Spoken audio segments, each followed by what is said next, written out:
ರಾವು ಕೇತು, ಕೇತು ರಾವು, ಶನಿ ರಾವಿಗೆ ಹೋದ, ಕೇತು ಹೀಗೆ ಬಂದಂತ ಗ್ರಹಣ ಪಾಠ ಮಾಡ್ತಾನೆ. ಮಾಡಿದ ಕೂಡಲೇ ಈ ಸಂಪ್ರದಾಯವಾದಿಗಳು ಗ್ರಹಣದ ದಿವಸ ಮನೆಯಲ್ಲಿರೋ ನೀರನ್ನೆಲ್ಲ ಹೊರಗಡೆ ಚೆಲ್ಲಿಸಿ ಬಿಡ್ತಾರೆ. ಗ್ರಹಣದ ನೀರು ಮನೆಯಲ್ಲಿರೋದನ್ನೆಲ್ಲ ಚೆಲ್ಲಿಸಿಬಿಟ್ಟು ಪುನಃ ನೀರು ಬಿಟ್ಟಿದ್ನ ತುಂಬಿಸ್ಕೋತಾರೆ. ಹಾಗಾದ್ರೆ ಕಾವೇರಿ ನದಿ ಮೇಲೆ ಗ್ರಹಣದ ಛಾಯೆ ಬಿದ್ದಿಲ್ಲೇನೋ?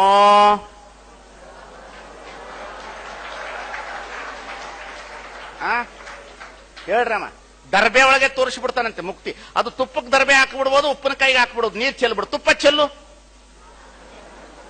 ಉಪ್ಪಿನಕಾಯಿ ಚೆಲ್ಲು, ಖಾರದ ಪುಡಿ ಚೆಲ್ಲು.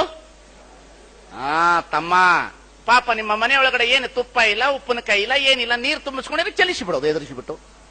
ಇದು ಈ ಜಗತ್ತಿನಲ್ಲಿ ಎಷ್ಟು ಮೋಸ ಆದ ಅಂತ ಹೇಳ್ತೀನಿ ನಾನು. ಅದಕ್ಕೆ ವಿದ್ಯಾರ್ಥಿಗಳೇ ದೇವರು ನಿಮಗೆ ಒಳ್ಳೆಯ ಕಣ್ಣು ಕೊಟ್ಟಿದ್ದಾನೆ, ಪುಸ್ತಕಗಳನ್ನು ಓದಿ. ಒಳ್ಳೆಯ ನಾಲಿಗೆ ಕೊಟ್ಟಿದ್ದಾನೆ, ವಿಚಾರಗಳನ್ನು ಮಂಡನೆ ಮಾಡುವ ಶಕ್ತಿಯನ್ನು ಇಟ್ಟುಕೊಳ್ಳಿ. ಒಳ್ಳೆಯ ಕಿವಿಗಳನ್ನು ಕೊಟ್ಟಿದ್ದಾನೆ, ಒಳ್ಳೆ ವಿಚಾರಗಳನ್ನು ಕೇಳುವ ಶಕ್ತಿಯನ್ನು ಕೊಡ್ರಿ. ಎಲ್ಲರ ಜೊತೆಯಿಂದ ಪ್ರೀತಿಯಿಂದ ಇರಿ.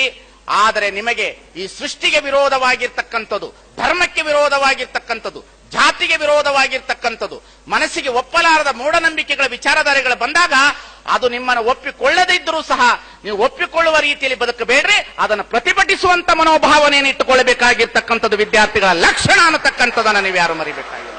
ಜೀವನವನ್ನ ಚೆನ್ನಾಗಿ ಎಂಜಾಯ್ ಮಾಡ್ರಿ. ಏನು ಮಾಡ್ರಿ? ದಯಮಾಡಿ ಹೇಳ್ತೇನೆ, ಬದುಕೋದು ಹೇಗೆ ಅಂತಂದ್ರೆ ನಿಮ್ಗೆ ಹೇಳಿಕೊಡ್ತೇನೆ. ದಯಮಾಡಿ ಎದುರಬೇಡ್ರಿ. ದೇವರು ಧರ್ಮ ನೋಡ್ರಿ, ನೀವು ಸೇದಬೇಡ್ರಿ, ಕುಡಿಬೇಡ್ರಿ, ಇಸ್ಪೆಟ್ ಆಡಬೇಡ್ರಿ, ವ್ಯಸನಗಳಿಂದ ವಿಮುಕ್ತರಾಗ್ರಿ. ಇದು ಮುಖ್ಯವಾಗಿ ನೀವು ಬಿಡಬೇಕಾಗಿರ್ತಕ್ಕಂಥದ್ದು. ನೀವು ಮುಖ್ಯವಾಗಿ ವ್ಯಸನದಿಂದ ದೂರ ಆಗ್ರಿ.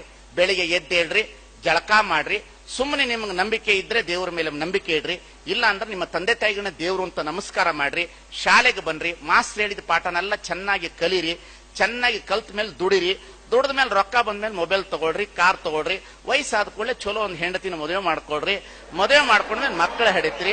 ಮಕ್ಕಳ ಆದ್ಮೇಲೆ ಏನಾಗ್ತಾರ, ಅವ್ರಿಗೊಂದು ಶಿಕ್ಷಣ ಕೊಡ್ರಿ.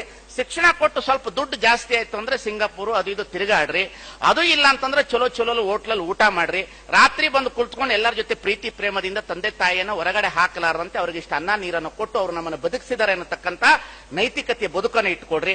ರಾತ್ರಿ ಒಂದು ಉದಯ ಮ್ಯೂಸಿನಲ್ಲಿ ಪಿಕ್ಚರ್ ನೋಡಿ ಆರಾಮಾಗಿ ಮಲ್ಕೊಡ್ರಿ. ಬೆಳಿಗ್ಗೆ ಜೀವ ಇದ್ರೆ ಎದ್ದೇಳ್ರಿ, ಸತ್ರೆ ಹೋಗ್ರಿ. ಆ ಕಡೆ ಮುಗಿದೋಯ್ತು. ಏನದ ಈ ಜಗತ್ನಾಗ?